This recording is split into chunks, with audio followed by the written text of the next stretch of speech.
Qu'elle attende dehors, on est en train de dîner. La voix de Virginie a traversé la fenêtre comme un coup de poignard. Ma propre belle-fille venait de me condamner à rester sous la pluie pendant qu'il profitait du dîner. 3 heures. Que j'étais plantée là. 3 heures. À me faire tremper, pendant que ma famille mangeait au chaud, à l'intérieur de la maison que je les avais aidés à acheter. Mais cette nuit-là, j'ai pris une décision qui les a mis à genoux dès le lendemain. Je m'appelle Geneviève, j'ai 69 ans, et tout a commencé ce vendredi matin, lorsque je me suis réveillée, toute excitée. Après 3 mois sans voir mon petit-fils Romain, Olivier m'avait enfin invitée à dîner. « Maman, viens ce soir à 18h, on a envie de te voir », m'avait-il dit, avec cette voix douce qui faisait fondre mon cœur. J'étais veuve depuis 5 ans. J'avais travaillé toute ma vie, à faire des ménages, à vendre sur les marchés, à faire tout ce qui était nécessaire pour élever mon fils. Et maintenant qu'il avait sa propre famille, c'était encore moi qui les soutenais financièrement. Leur compte en banque, le crédit immobilier de la maison, l'école privée de Romain, les traites de la voiture, tout sortait de ma petite retraite et des économies de toute une vie. Mais peu m'importait, ils étaient mon sang, ma raison de vivre. Je me suis préparée avec tant de soin cet après-midi-là. J'ai choisi ma robe couleur grenat, celle qui me faisait me sentir élégante malgré mes rides. J'ai mis les perles de ma défunte mère et ce parfum Guerlain que j'avais acheté en promotion. Je voulais être parfaite pour ma famille. Je suis allée à pied jusqu'au magasin de jouets du centre-ville et j'ai acheté ce robot Transformer que Romain m'avait demandé la dernière fois que nous nous étions vus. Je suis aussi passée par la pâtisserie Fauchon pour prendre ces petits fours que Virginie aimait tant. Les sacs me pesaient dans les bras, mais mon cœur était léger de bonheur. J'ai pris le bus numéro 63, le même que d'habitude.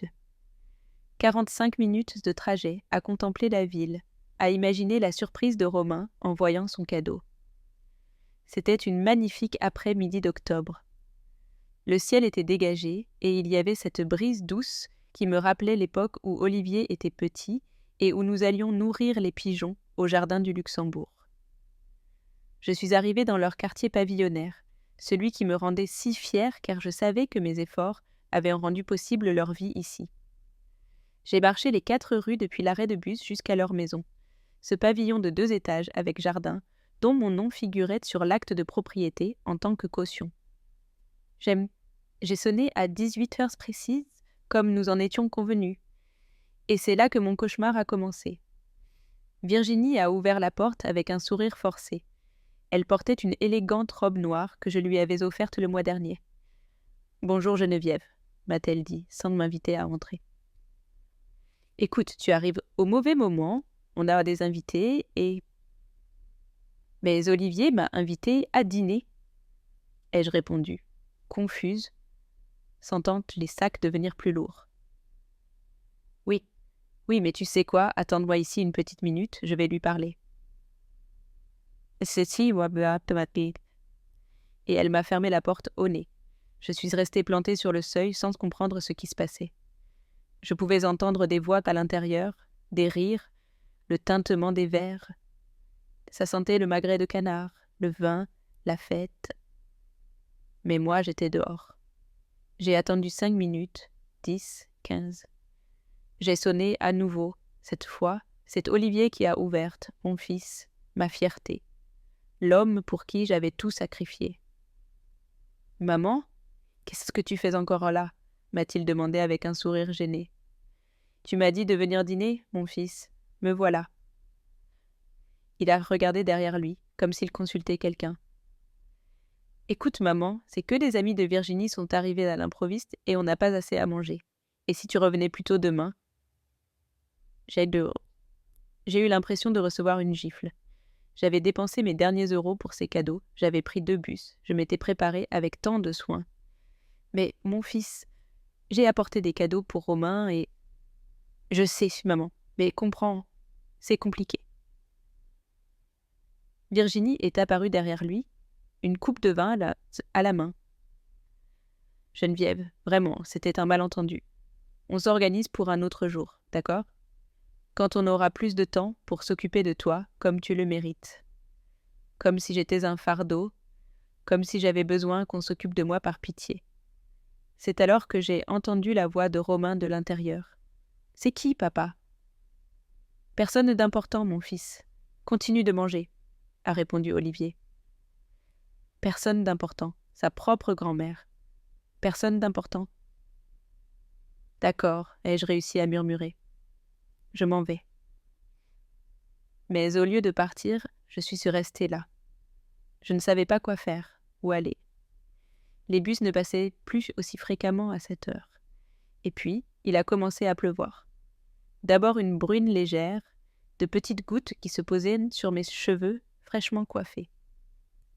Mais en quelques minutes, c'est devenu une pluie torrentielle qui trempait ma robe grenat, celle que j'avais choisie avec tant de soin. Je me suis abritée sous le petit auvent de l'entrée, collée à la porte de ma propre famille. Je pouvais parfaitement entendre les conversations de l'intérieur. Des rires, des toasts, une musique de fond. « C'était qui, mon amour ?» ai-je entendu demander une voix féminine inconnue. « La mère d'Olivier », a répondu Virginie d'un ton agacé. « Elle est arrivée sans me prévenir. Mais je l'avais invitée, » a protesté faiblement mon fils. « Olivier, tu sais bien qu'elle me stresse quand elle vient. Elle trouve toujours quelque chose à redire. Sur la maison, sur la façon dont on élève Romain, sur tout. » Mon cœur s'est brisé un peu plus. De quoi me plaignais-je, moi qui n'avais jamais dit un mot de travers, moi qui les complimentais, les défendais, les admirais toujours? En plus, a continué Virginie, tu sais comment elle devient quand elle boit un verre de vin. Elle devient très intense, très émotive. Intense? Émotive? On m'offrait à peine un verre d'eau quand je venais leur rendre visite. La pluie redoublait et j'étais toujours là, comme une statue mouillée à écouter comment ils parlaient de moi dans mon dos. « Et si elle tombe malade dehors ?» a demandé Olivier avec une pointe d'inquiétude. « Ne sois pas dramatique. Elle est sûrement déjà partie. Ta mère est plus forte qu'elle n'en a l'air. » Mais je n'étais pas partie. Je ne pouvais pas partir. C'était comme si mes jambes s'étaient enracinées dans ce sol en marbre que j'avais aidé à payer. Une heure a passé. Le haut s'infiltrait dans mes chaussures.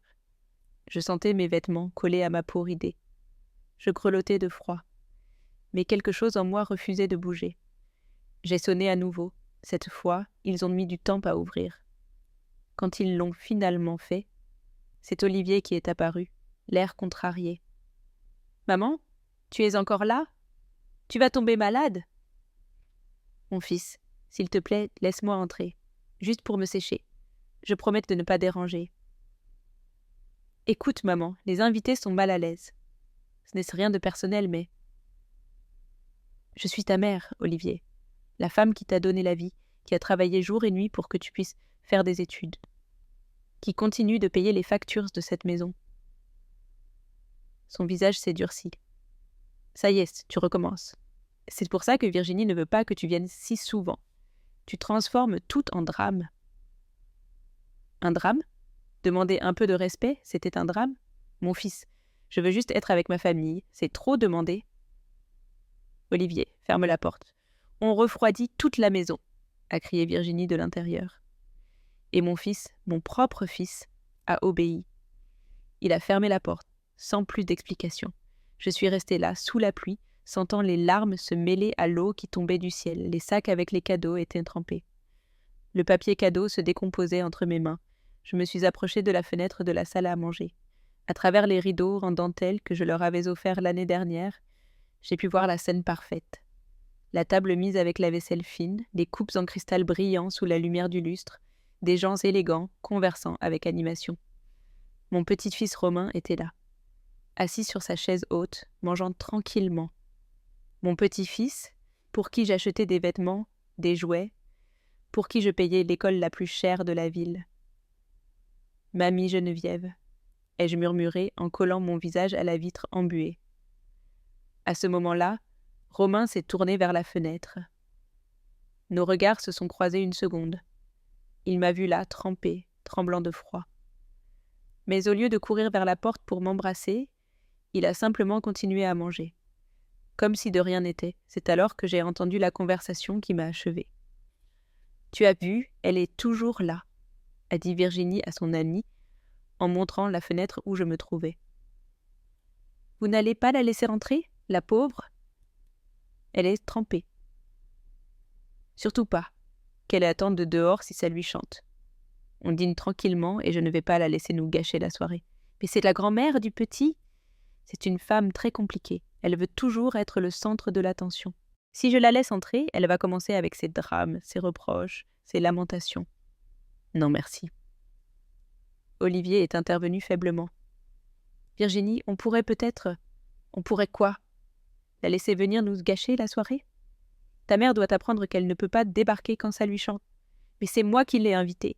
Tu l'as invitée parce que tu avais pitié d'elle, comme toujours. Mais regarde la situation dans laquelle elle nous met. Nos invités qui se demandent ce qui se passe, le petit qui est confus. Romain, mon petit-fils adoré, a levé les yeux de son assiette. Pourquoi on ne laisse pas entrer mamie? Parce que les adultes parlent de choses importantes. Mon amour, ta grand-mère va bientôt partir. Mais je ne partais pas. Je ne pouvais pas partir. C'était comme si la douleur m'avait cloué au sol. 2 heures de pluie sont passées. 2 heures entières sous cette pluie implacable qui semblait se moquer de ma misère. Je ne sentais plus mes doigts. Le froid s'était infiltré si profondément dans mes os que je ne tremblais même plus. C'était comme si mon corps avait accepté la défaite. Mais mon âme brûlait encore d'humiliation. 3 heures complètes. 180 minutes de ma vie perdue sous cette pluie, pendant que ma famille dînait comme si je n'existais pas. L'eau ruisselait sur mon visage, emportant le maquillage que j'avais mis avec tant de soin. Ma robe grenat, celle qui me faisait me sentir élégante, collait maintenant à mon corps comme une seconde peau, humide et froide. Les sacs avec les cadeaux étaient un désastre. Le papier cadeau s'était complètement défait, laissant voir la boîte du robot de Romain, détrempée. Les petits fours s'étaient transformés en une masse informe dans leur emballage élégant, mais ce qui me faisait le plus mal, ce n'était ni le froid, ni la pluie, ni les vêtements ruinés. C'était de réaliser que pour ma propre famille, je ne valais pas plus qu'un obstacle. À ce moment, j'ai entendu des pas s'approcher dans le couloir intérieur. Mon cœur a bondi d'espoir. Peut-être qu'Olivier vient me chercher, ai-je pensé. Peut-être qu'il a réalisé ce qui se passait. Mais ce n'était pas Olivier. C'était Virginie, marchant vers la fenêtre avec une coupe de vin rouge à la main. Elle s'est approchée des rideaux et les a légèrement écartés pour regarder dehors. Elle m'a vue là, trempée, grelottante, les sacs détruits à mes pieds. Et elle a souri. Ce n'était pas un sourire de pitié ou d'inquiétude. C'était un sourire de satisfaction, comme si elle appréciait ma souffrance. Elle est restée là quelques secondes, m'observant comme on regarde un spectacle. Puis elle s'est retournée tranquillement vers la table. « Elle est toujours là ?» lui a demandé son ami. « Oui, comme un chien abandonné » a répondu Virginie avec un petit rire cruel. Mais elle finira par se lasser et partir. « Ça ne te fait pas de peine? De la peine? » ?»« Pas du tout. C'est une manipulatrice. Tout ça, c'est du pur théâtre pour nous faire culpabiliser. » « Théâtre? Manipulatrice? » Alors que la seule chose que j'avais faite dans ma vie était d'aimer ma famille, de travailler pour eux, de tout sacrifier pour leur bien-être. D'ailleurs, a continué Virginie en élevant la voix pour que je puisse l'entendre clairement, il était temps que quelqu'un lui mette des limites. Elle a toujours cru que parce qu'elle payait quelques trucs, elle pouvait débarquer quand elle voulait. Quelques trucs. Comme si les 2000 € mensuels que je virais sur leur compte étaient quelques trucs. Comme si le crédit immobilier, l'école de Romain, les assurances santé, les cartes de crédit étaient quelques trucs. Moi, à ta place, je la laisserais entrer. A insisté l'ami. Elle a l'air vraiment mal là dehors. Eh bien, heureusement que tu n'es pas à ma place. C'est ma maison et c'est moi qui décide qui entre. Sa maison, la maison dont mon nom figurait sur tous les documents en tant que caution. La maison dont les mensualités sortaient de mon compte chaque mois. Olivier s'est apparu dans la salle à manger. Je pouvais voir sa silhouette à travers les rideaux. « Virginie, il est déjà 21 heures. Ma mère est là depuis 3 heures, elle va tomber malade. » « Qu'elle s'en aille alors. Personne ne l'oblige à rester. Aucun moyen de rentrer. Il n'y a plus de bus à cette heure. Eh bien, qu'elle appelle un taxi ou qu'elle marche, ce n'est pas mon problème. Marcher, il y avait plus de 10 kilomètres jusqu'à chez moi. Et un taxi me coûterait tout l'argent que j'avais dans mon portefeuille. Virginie, s'il te plaît, c'est ma mère. Et c'est justement pour ça qu'elle devrait nous respecter. Mais non, il faut toujours qu'elle se pose en victime, en martyr que nous devons tous adorer. À ce moment-là, Romain s'est levé de table et a couru vers la fenêtre. « Mamie, mamie Geneviève !» a-t-il crié en collant ses petites mains à la vitre. Mon cœur a tressailli de joie. Mon petit-fils m'avait vu, il m'appelait. Mais Virginie l'a attrapé par le bras et l'a tiré en arrière. « Romain, non, ta grand-mère est en train de jouer la comédie, de se faire passer pour une victime. Ne fais pas attention à elle. » Mais il pleut et elle est toute mouillée. Les adultes font parfois des choses bizarres pour attirer l'attention. Ta grand-mère partira quand elle en aura marre de son caprice. Un caprice ? Être là, sous la pluie, à attendre que ma famille me témoigne un minimum de respect, c'était un caprice ? Olivier, occupe-toi de ton fils, a dit Virginie à mon fils d'un ton autoritaire. Et Olivier, comme toujours, a obéi. Viens ici, Romain. Laisse ta grand-mère tranquille. Mais papa, pas de mais. Ta mère a raison, mamie partira quand elle le voudra.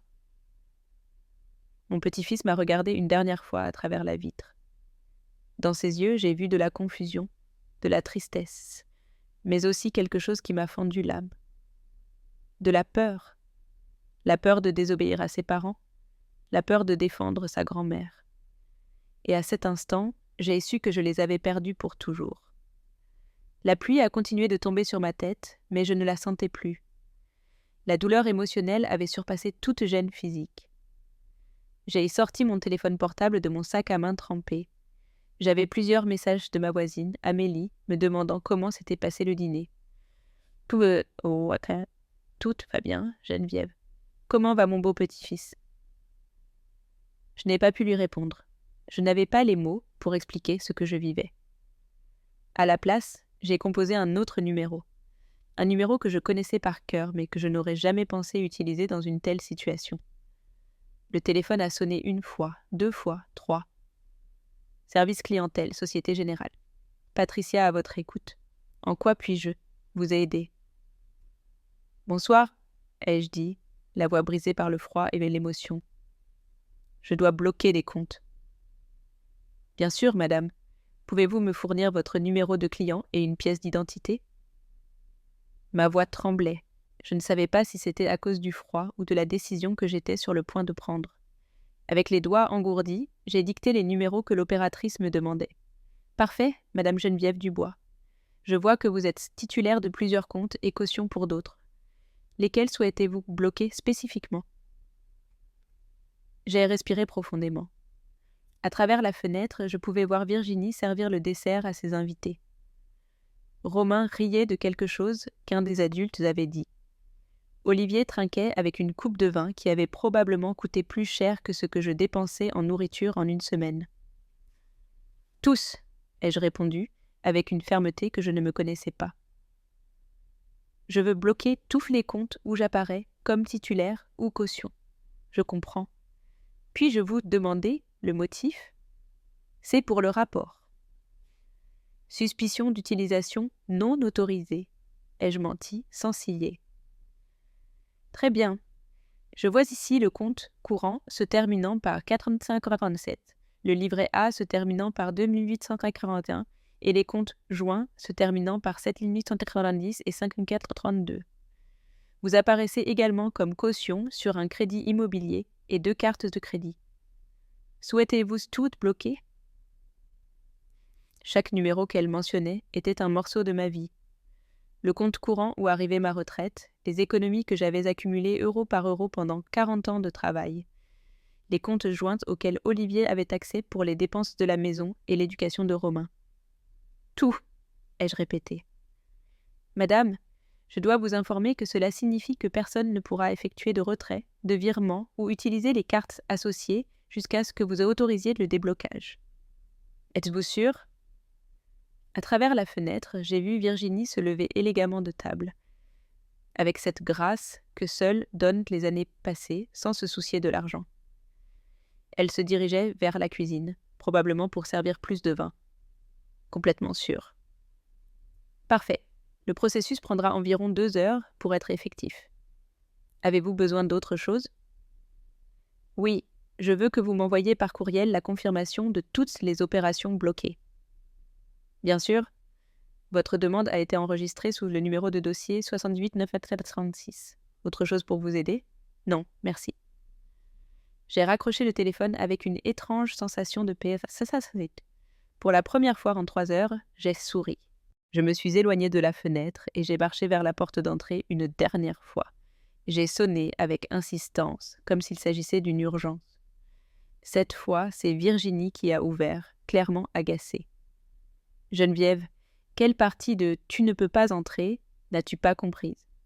Je viens juste vous dire au revoir, lui ai-je dit avec un calme qui l'a déconcerté. Au revoir ? Oui, j'ai compris le message. Je ne suis pas la bienvenue dans cette maison. J'ai vu son expression changer légèrement. Peut-être s'attendait-elle à des larmes, des supplications, un drame. Bon, je suis contente que tu aies enfin compris. Je veux juste que vous sachiez une chose, ai-je continué avec un sourire serein. À partir de demain, vous allez devoir apprendre à vivre avec vos propres moyens. Qu'est-ce que tu veux dire par là ? Rien d'important. Juste que je pense qu'il est temps qu'Olivier et toi soyez entièrement responsables de vos dépenses. Virginie a ri avec mépris. S'il te plaît, Geneviève, ne me menace pas. Nous savons que tu ne peux pas vivre sans nous. Sans Romain, sans Olivier. Ta vie entière tourne autour de cette famille. Tu as raison. Ma vie a tourné autour de vous. Mais ce soir, ça a changé. Ah oui ? Et qu'est-ce que tu vas faire ? Partir vivre seule avec tes chats ? Je vais être heureuse, ai-je répondu simplement. Quelle drama queen, s'il te plaît ? Olivier est apparu derrière elle. Maman, tu pars déjà ? Tu as besoin d'argent pour le taxi ? Le même fils qui m'avait fermé la porte au nez se souciait maintenant de comment j'allais rentrer chez moi.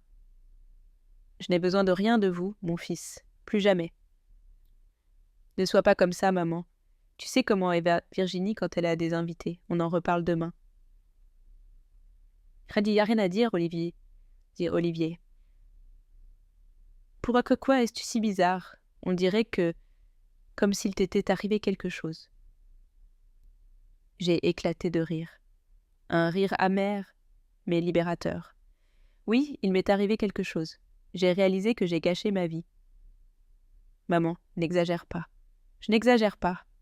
Je suis réaliste. Pour la première fois depuis des années. Virginie s'est impatientée. Bon, si vous avez terminé votre telenovela, nous avons des invités qui attendent. Bien sûr. Retournez à votre dîner. Profitez de votre vie parfaite. Je me suis retournée et j'ai commencé à marcher vers la rue. « Maman !» m'a crié Olivier. « Comment vas-tu rentrer chez toi ?»« Ce n'est plus ton problème, » ai-je répondu sans me retourner. J'ai marché sous la pluie, trempée, avec les sacs de cadeaux détruits pendant à mes bras. Mais pour la première fois de la soirée, je me sentais légère. Je suis arrivée sur l'avenue principale et j'ai hélé un taxi. Le chauffeur, un homme âgé, m'a regardé avec inquiétude. « Madame, ça va ?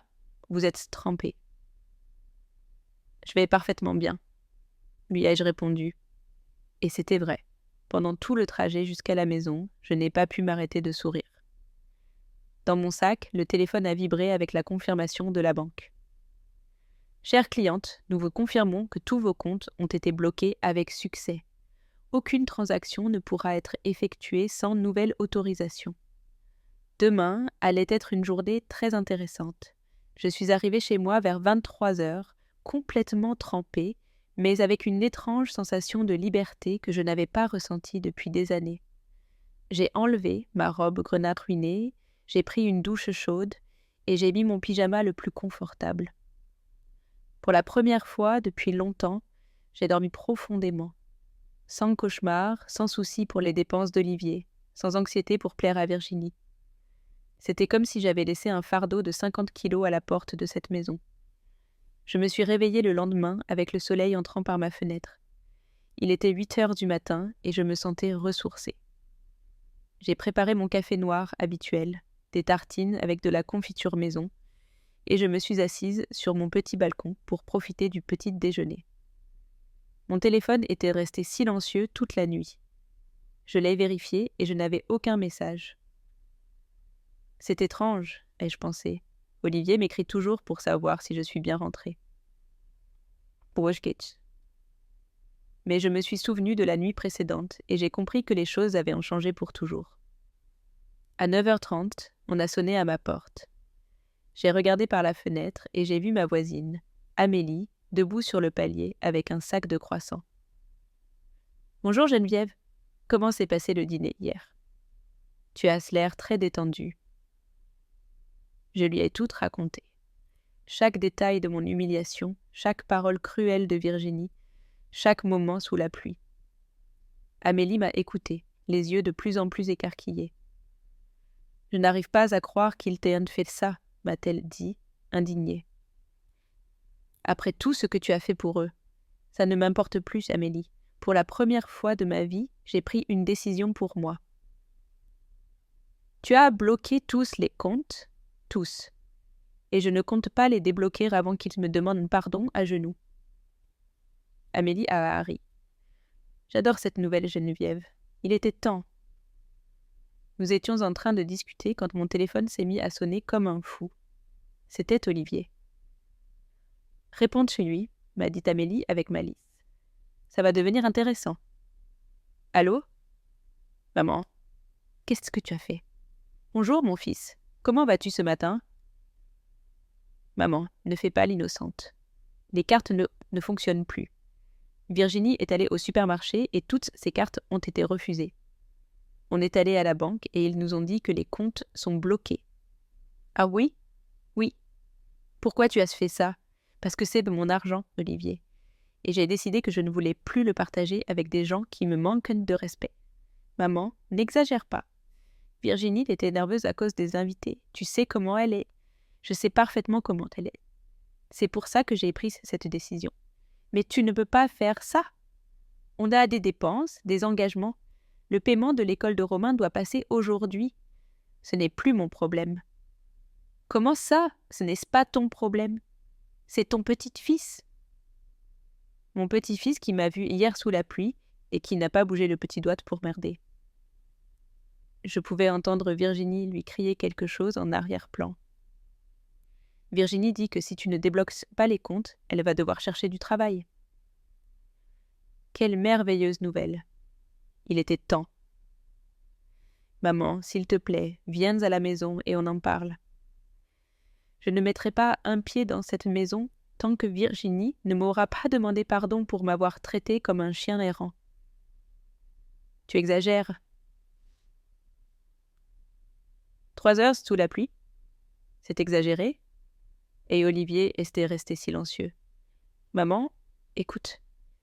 Virginie dit qu'elle s'est peut-être mal exprimée hier. Peut-être mal exprimée, ai-je répété pour qu'Amélie puisse entendre. Mon amie s'est couvert la bouche pour ne pas rire.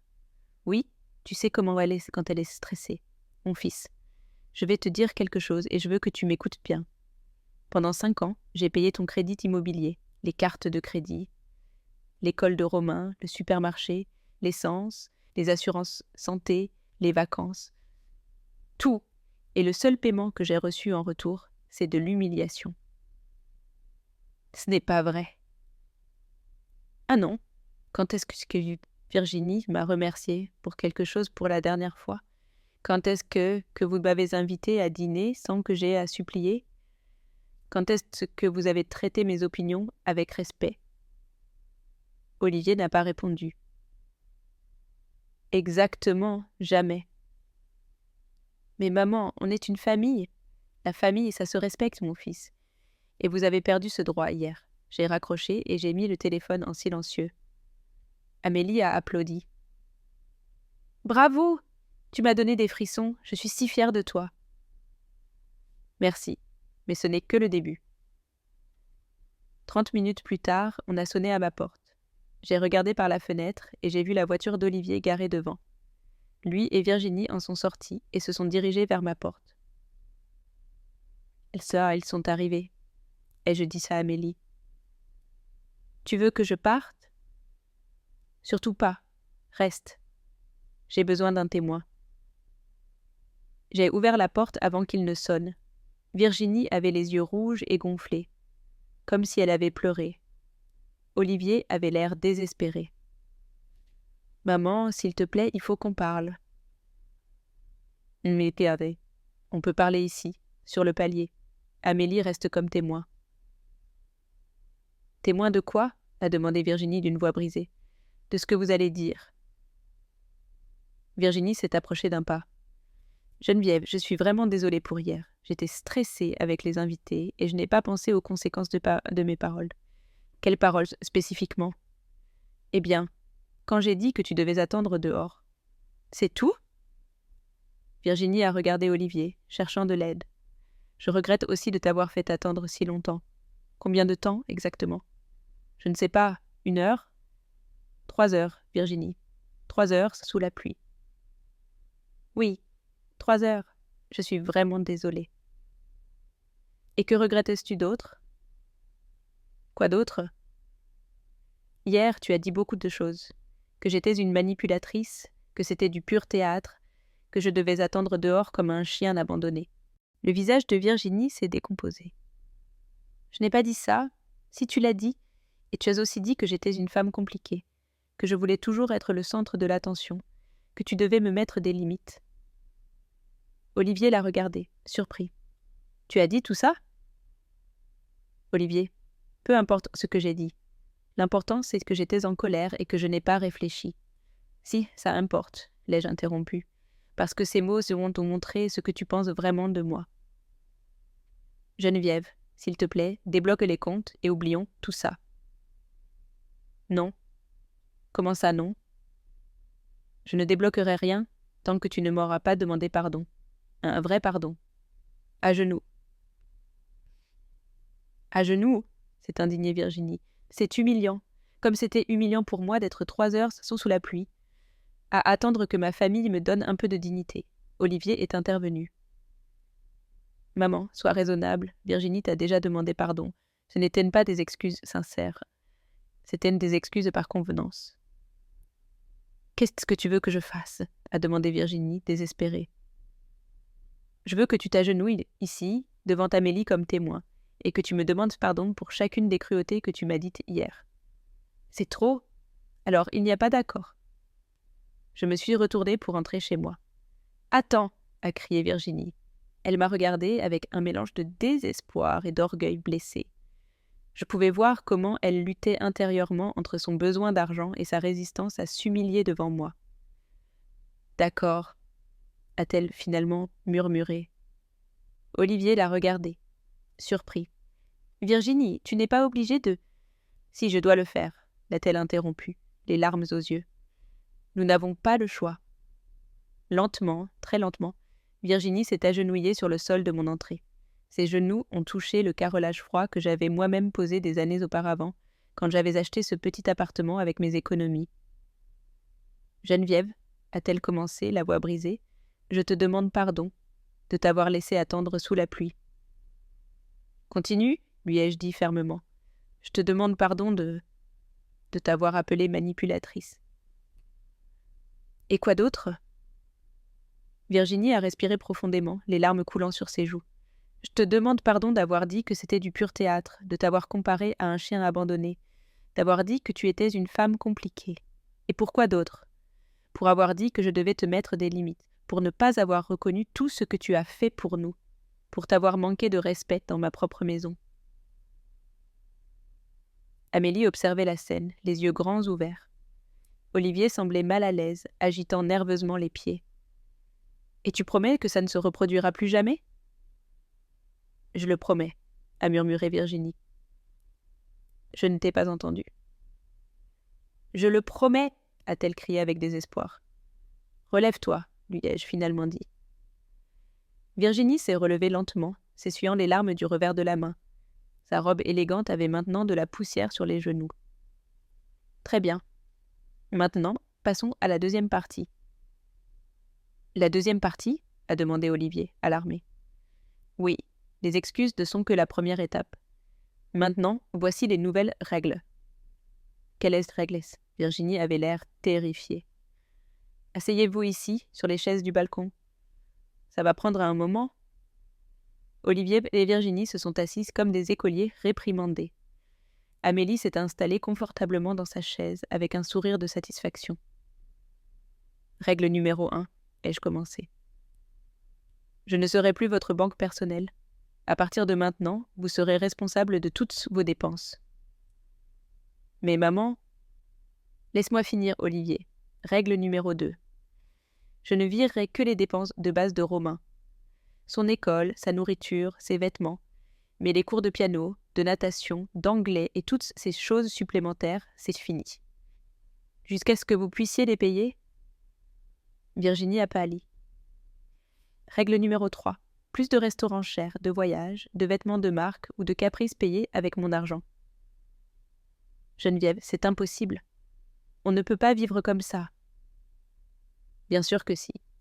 Des millions de familles vivent avec moins de ressources et sont parfaitement heureuses. Mais nous, on est habitués à... Exactement. Vous êtes habitués à vivre au-dessus de vos moyens en utilisant mon argent. C'est terminé. Olivier s'est intervenu nerveusement. Maman, et si Virginie cherche du travail, pourrais-tu considérer... Règle numéro 4, ai-je continué, implacable. Virginie a 30 jours pour trouver un travail. Si elle ne le fait pas, je coupe tout soutien financier. Définitivement. 30 jours, s'est exclamée Virginie. C'est très peu de temps. C'est plus de temps que vous ne m'en avez donné hier pour chercher un abri contre la pluie. Amélie a hoché la tête en signe d'approbation.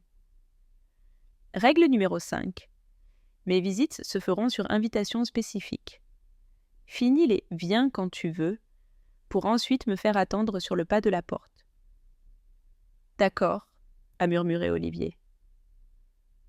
Règle numéro 6. Quand vous m'inviterez, vous me traiterez avec le respect que je mérite.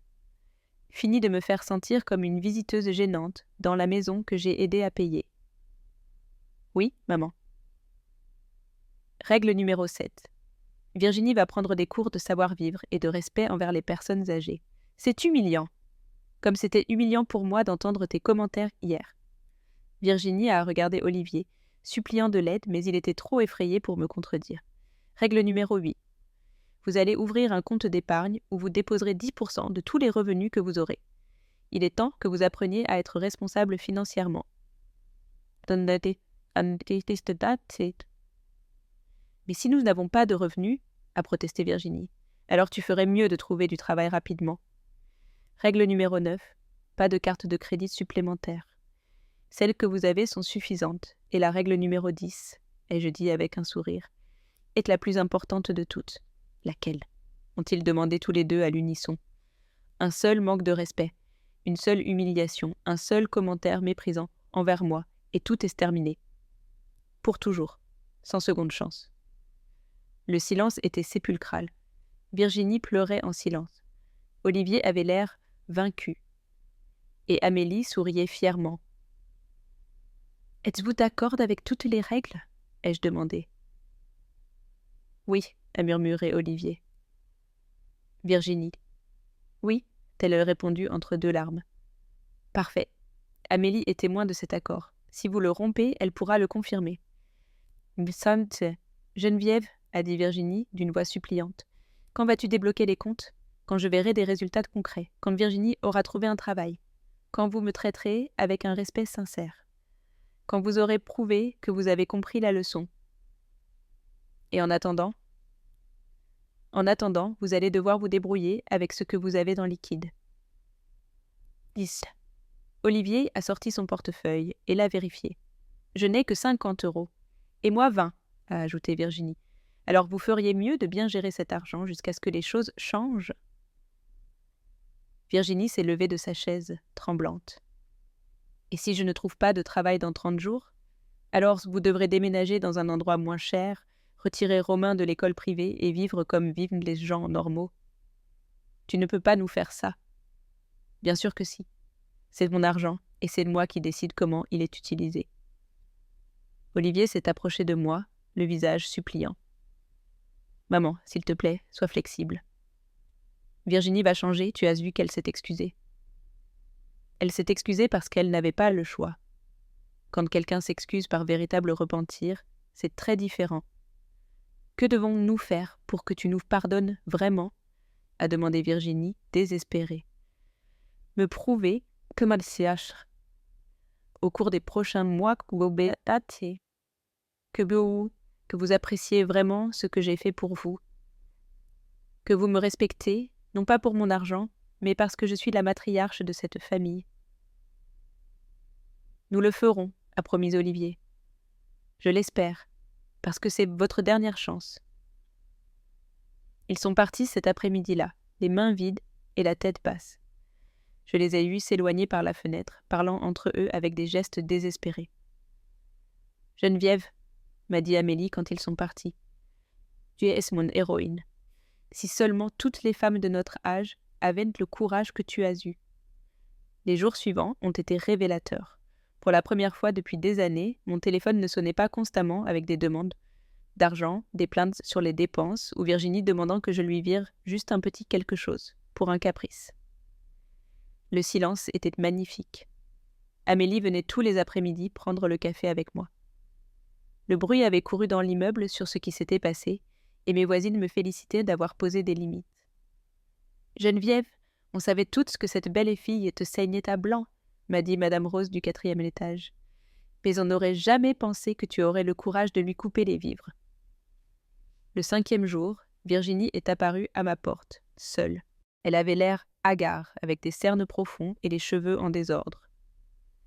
Très différente de la femme élégante et hautaine d'il y a une semaine. « Geneviève, on peut parler ? » ?»« On peut parler ici, sur le palier. »« C'est quelque chose de privé. » Virginie, après avoir entendu tout ce que tu as dit de moi à tes invités, je pense qu'il n'y a plus rien de privé entre nous. Elle s'est mordu la lèvre inférieure, nerveuse. J'ai cherché du travail tous les jours, et c'est plus difficile que je ne le pensais. J'ai 35 ans, ça fait 8 ans que je ne travaille plus, je n'ai pas d'expérience récente. Bienvenue dans le monde réel. Geneviève, s'il te plaît. Olivier est désespéré. Hier, il a dû emprunter de l'argent à ses collègues pour acheter à manger. Et toi, qu'as-tu fait pour aider ? J'ai rempli des candidatures, je suis allée à des entretiens. Je ne parle pas de ça. Je veux dire, qu'as-tu fait pour réparer le mal que tu m'as causé ? Virginie est restée silencieuse. Exactement rien. Qu'est-ce que tu veux que je fasse ? Je veux que tu comprennes vraiment ce que tu as fait. Je veux que tu ressentes, ne serait-ce qu'un peu, l'humiliation que tu m'as fait subir. Je me suis déjà excusée. Tu t'es agenouillée parce que tu n'avais pas le choix. Mais tu n'as montré aucune once de repentir sincère. Virginie s'est mise à pleurer. Qu'est-ce que tu veux de plus ?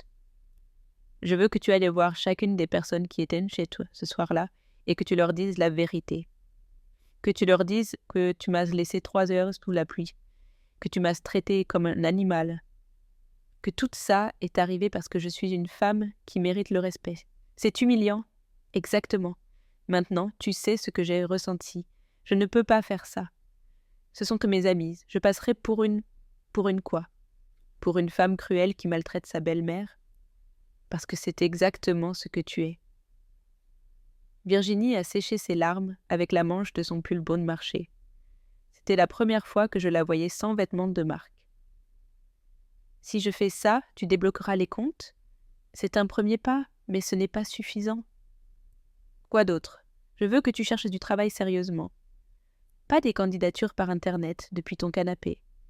Je veux que tu sortes tous les jours, que tu frappes aux portes, que tu supplies s'il le faut. Je le fais déjà. Ah oui ? Es-tu allé faire des ménages ? As-tu demandé dans les restaurants s'ils avaient besoin de serveuses ? As-tu envisagé de travailler dans un supermarché ? Le visage de Virginie s'est décomposé. Ce genre de travail, c'est quoi? Humiliant? Comme c'était humiliant pour moi de nettoyer des maisons pendant 30 ans pour que mon fils puisse faire des études? Comme c'est humiliant de travailler du matin au soir pour entretenir une famille qui ne t'estime pas? Je ne savais pas. Bien sûr que tu savais. Simplement, tu t'en fichais. Virginie est restée plantée sur mon seuil, voyant son monde de privilèges s'effondrer. Geneviève, je te promets que je vais changer. Tes promesses s'envolent avec le vent, Virginie. Ce sont les actes qui comptent. Donne-moi une chance. Je te donne une chance. Tu as 25 jours pour trouver n'importe quel travail. Et je veux des preuves. Fiche de paye, contrat, quelque chose de tangible. Et si je n'en trouve pas? Alors Olivier devra décider s'il veut te rester marié à une femme qui n'est pas disposée à contribuer au foyer. Et ce sommet, les yeux de Virginie se sont écarquillés de panique. Tu lui dirais ça? Je n'aurais pas besoin de le lui dire. Il s'en rendrait compte lui-même.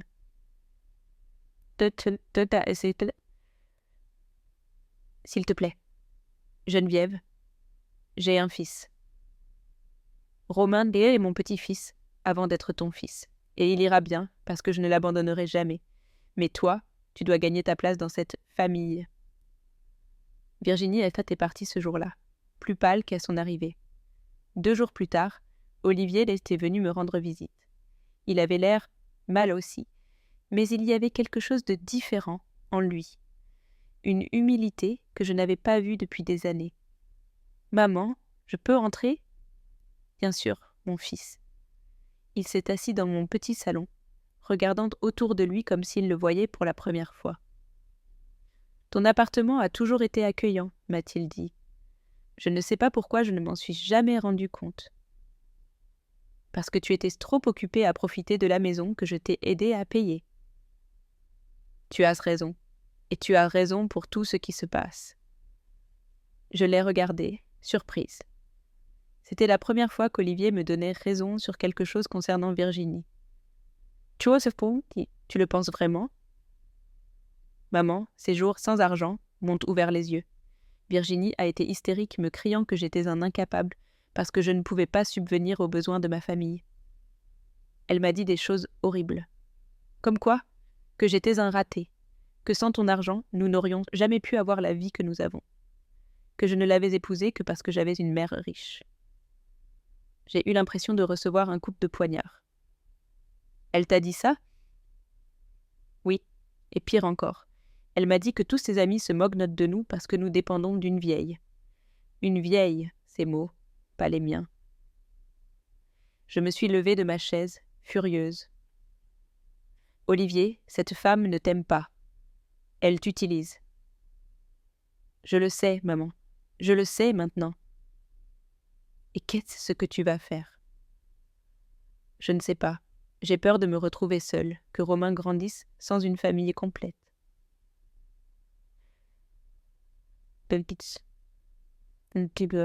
Mon fils, il vaut mieux grandir dans un foyer avec une seule personne qui l'aime que dans un foyer avec 2 personnes qui se détestent. Olivier s'est mis à pleurer. Mon fils de 40 ans, pleurant comme un enfant. Maman, je crois que j'ai fait une terrible erreur en épousant Virginie. Quand t'en es-tu rendu compte, ces derniers jours, quand nous n'avions plus d'argent, quand elle a dû affronter la réalité. Elle a montré son vrai visage. Elle est égoïste, cruelle, matérialiste. Et pourtant, tu as choisi de la croire, elle, plutôt que de me défendre. Je le sais, et je le regrette chaque jour. Tu le regrettes, ou tu as juste peur parce que l'argent facile, c'est fini? Olivier m'a regardé droit dans les yeux. Je le regrette parce que j'ai perdu la femme la plus importante de ma vie pour une femme qui ne me respecte même pas. Pour la première fois depuis des jours, j'ai senti que mon fils était revenu. Mon fils, lui ai-je dit en lui prenant les mains, tu ne m'as jamais perdu, mais tu dois prendre des décisions difficiles. Comme lesquelles? Comme décider si tu veux rester dans un mariage où il n'y a ni amour ni respect. Olivier a soupiré profondément. Maman, j'ai peur. Virginie peut emmener Romain, elle peut me demander une pension alimentaire, elle peut... Olivier, arrête d'avoir peur et commence à être courageux. Tu crois que je n'avais pas peur quand ton père s'est mort et que je suis restée seule avec toi? Tu crois que je n'avais pas peur quand j'avais 3 emplois pour que tu puisses aller à l'université? Non, maman, toi tu as toujours été très forte. Je ne suis pas née forte, mon fils. Je le suis devenue parce que je n'avais pas le choix, et toi non plus, tu ne l'as pas. À ce moment-là, mon téléphone a sonné. C'était un numéro inconnu. Allô? Madame Geneviève Dubois? Oui, c'est moi. Ici Monica Garcia. Je suis la directrice de l'école de Romain. Je vous appelle parce que le paiement de ce mois a été rejeté et nous devons régulariser la situation. NTA. J'ai regardé Olivier, qui avait entendu toute la conversation. Combien vous doit-on? Il y a 1200 € pour ce mois, plus 800 € de frais supplémentaires qui se sont accumulés. Je comprends. Pourriez-vous me donner jusqu'à vendredi pour effectuer le paiement? Bien sûr, madame. Mais après cette date, nous devrons suspendre Romain jusqu'à ce que la situation soit régularisée. J'ai raccroché et j'ai regardé mon fils. Olivier, tu les as? Maman, tu sais bien que non. Alors Virginie a 3 jours pour trouver du travail, ou Romain n'a plus d'école. Tu ne peux pas faire ça. C'est ton petit-fils. Exactement. C'est mon petit-fils. Et je ne vais pas se continuer à payer son éducation pour que ses parents puissent vivre comme des rois sans travailler. Mais si Romain n'a plus d'école, tu l'inscris dans une école publique, comme celle où j'ai étudié, comme celle où tu as étudié tes premières années. Virginie n'acceptera jamais ça. Alors que Virginie trouve le moyen de le payer. Olivier s'est levé, désespéré. Maman, aide-moi encore une fois. Je te promets qu'après... Non, mon fils. Finis les promesses, uniquement des faits. Qu'est-ce que tu veux que je fasse? Je veux que tu prennes le contrôle de ta vie, que tu dises à Virginie que si elle ne trouve pas de travail dans 3 jours, le mariage est terminé. C'est très radical. Tu sais ce qui est radical, laisser sa mère 3 heures sous la pluie. Ça, c'est radical. Olivier est resté silencieux un long moment. Tu m'aiderais si je divorce de Virginie? Je t'aiderais à élever Roman, à trouver un appartement plus petit, à recommencer à zéro, mais avec des conditions. Lesquelles? Lesquelles? Première condition. Pas de luxe. Une vie simple, sobre, responsable.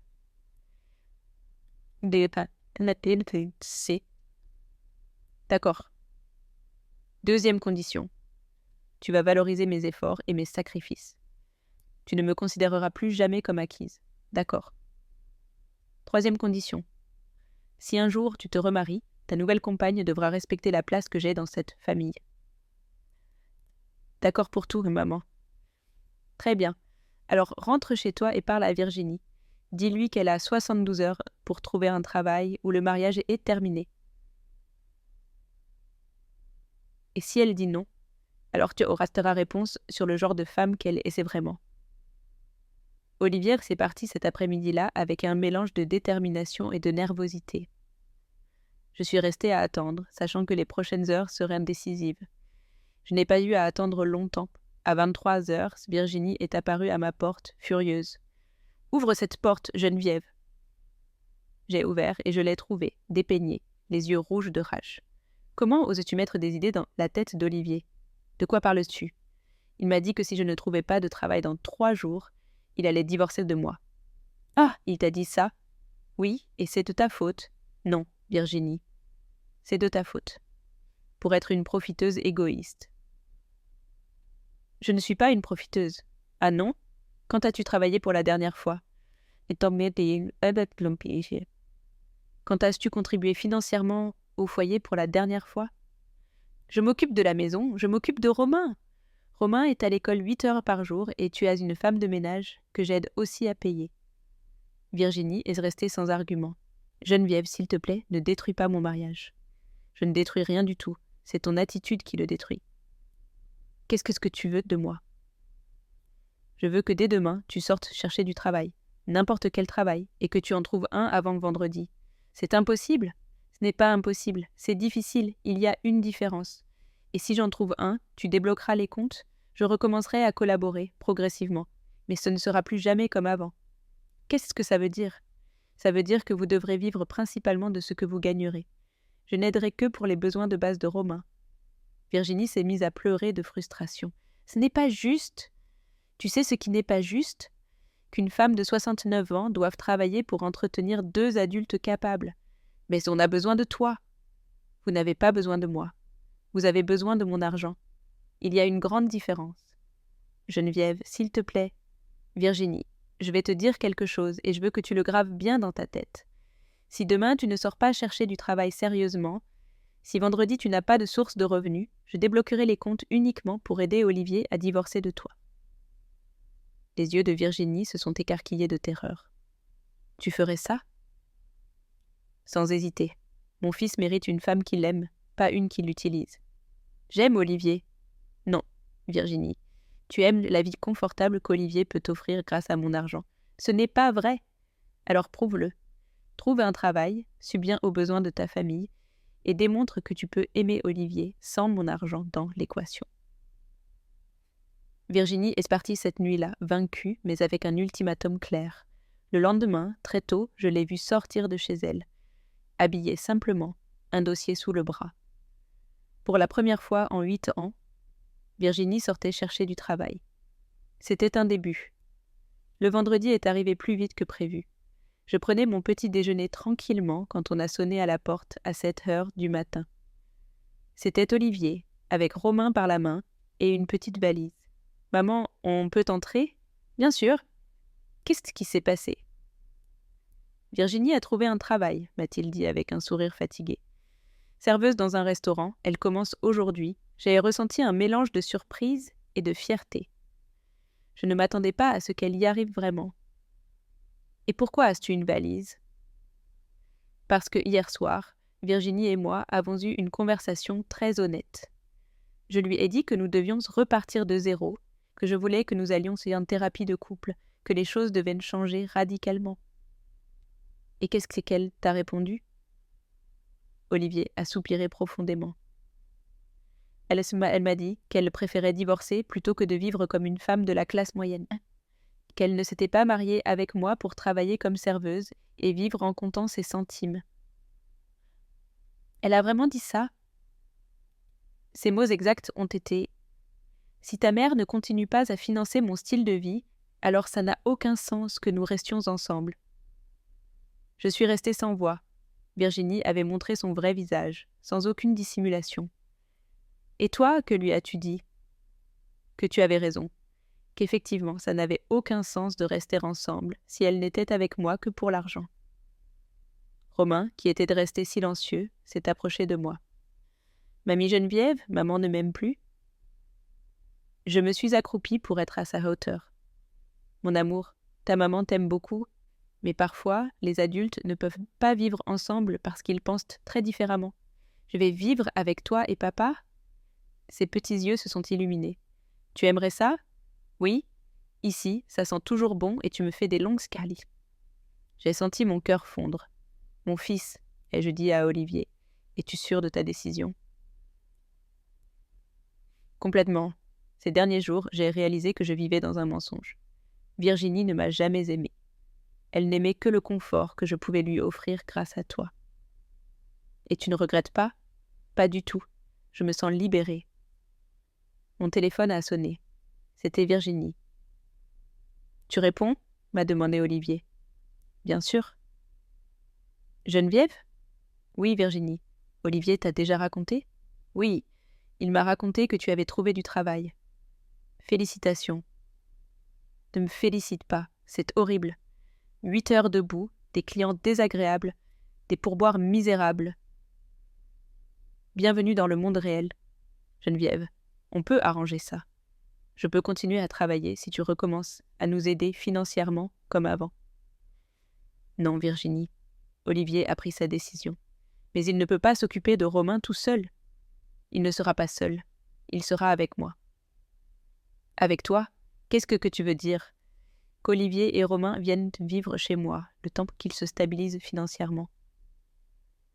On a entendu un cri de l'autre côté de la ligne. C'est illégal. Tu ne peux pas m'enlever mon fils. Je ne t'enlève rien.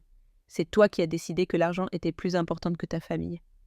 Je vais te poursuivre en justice. Vas-y. Avec quel argent vas-tu payer un avocat ? Virginie a raccroché, furieuse. Olivier m'a regardé, inquiet. Tu crois qu'elle peut faire quelque chose sur le plan légal ?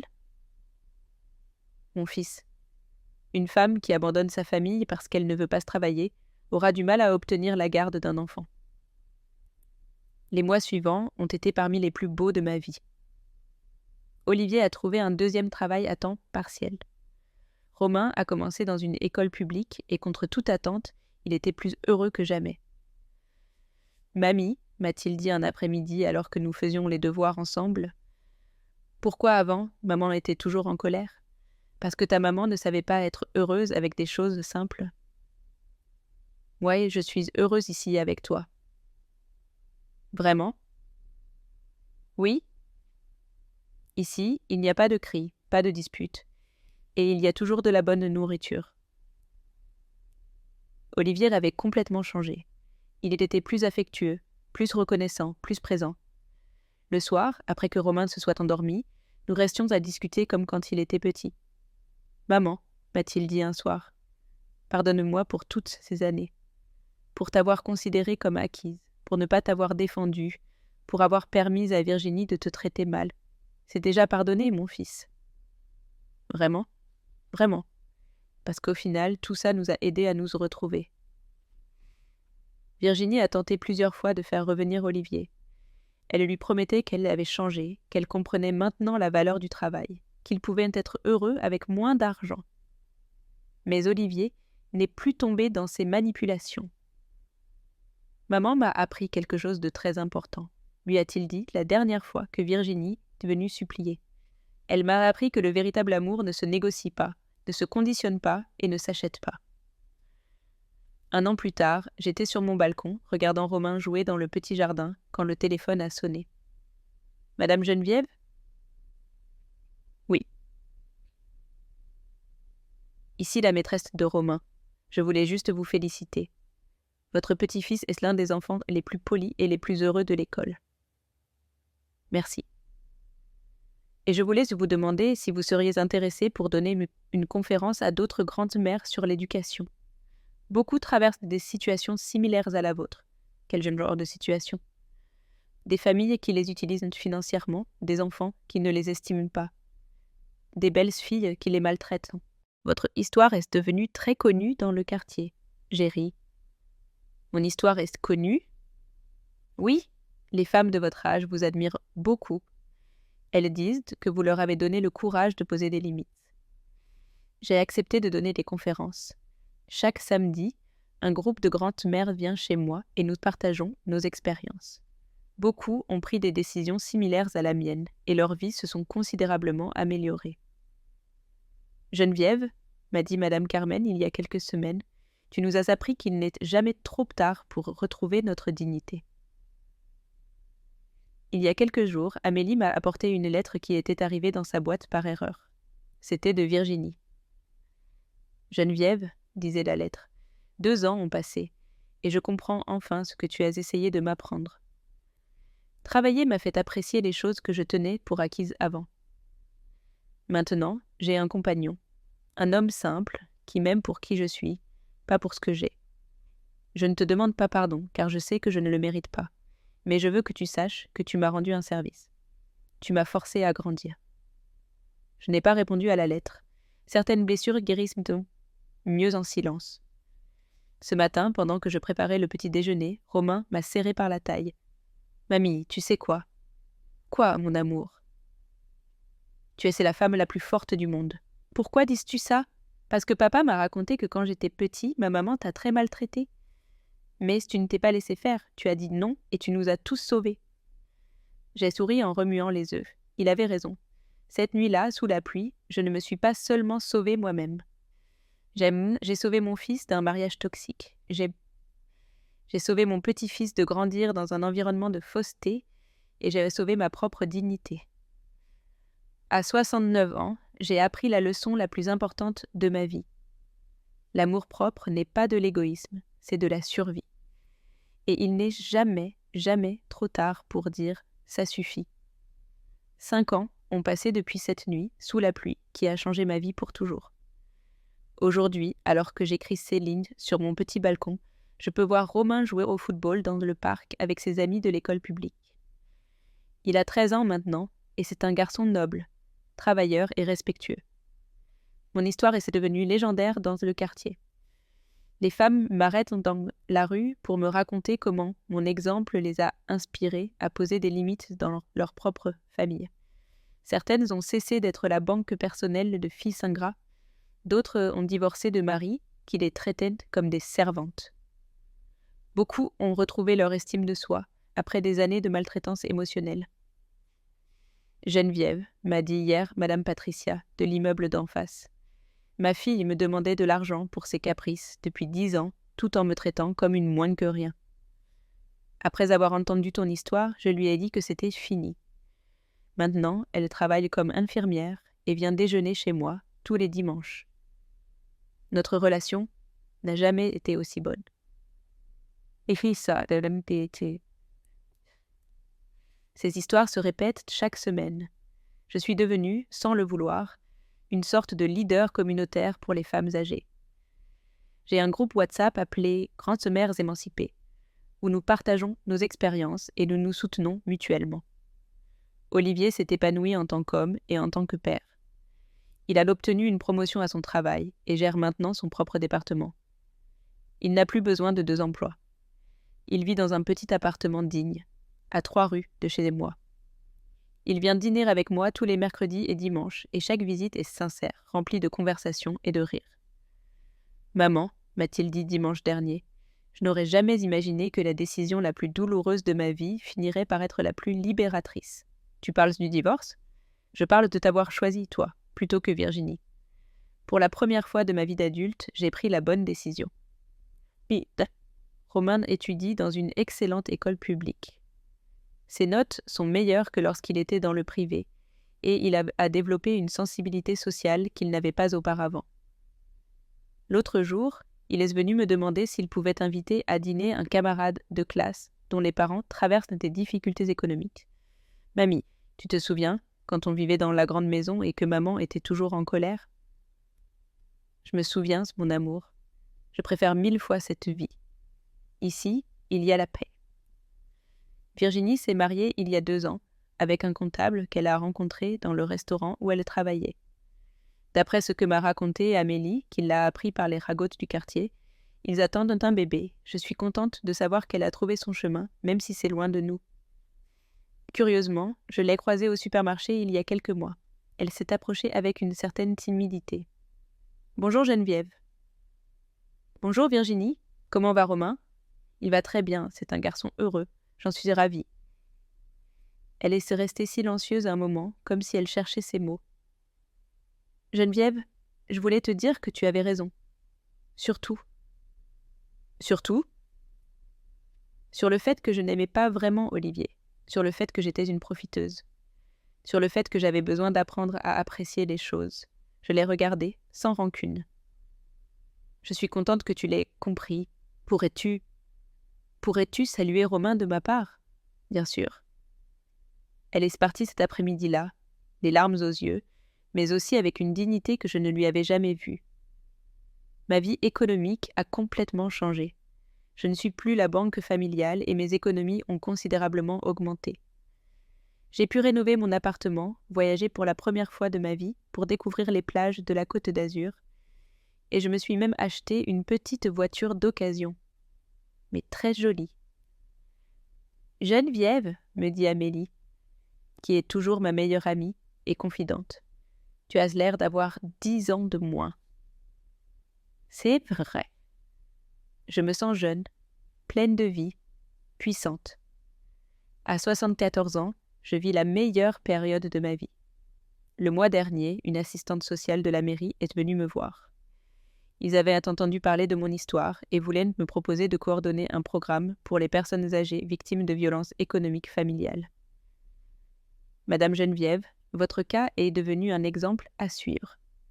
Nous avons besoin de femmes comme vous pour guider d'autres personnes qui traversent des situations similaires.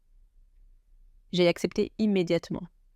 Maintenant, je travaille 20 heures par semaine à aider d'autres grandes mères à retrouver leur dignité.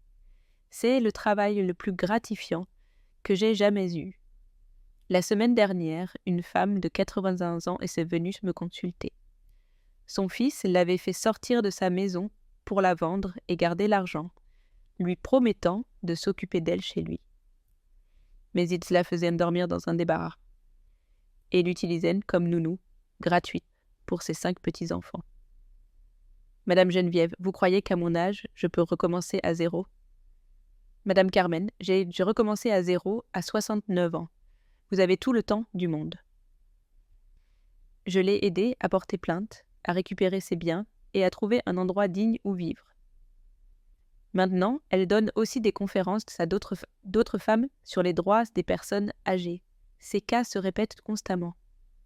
La France est pleine de grandes-mères maltraitées, ignorées, exploitées par leur propre famille.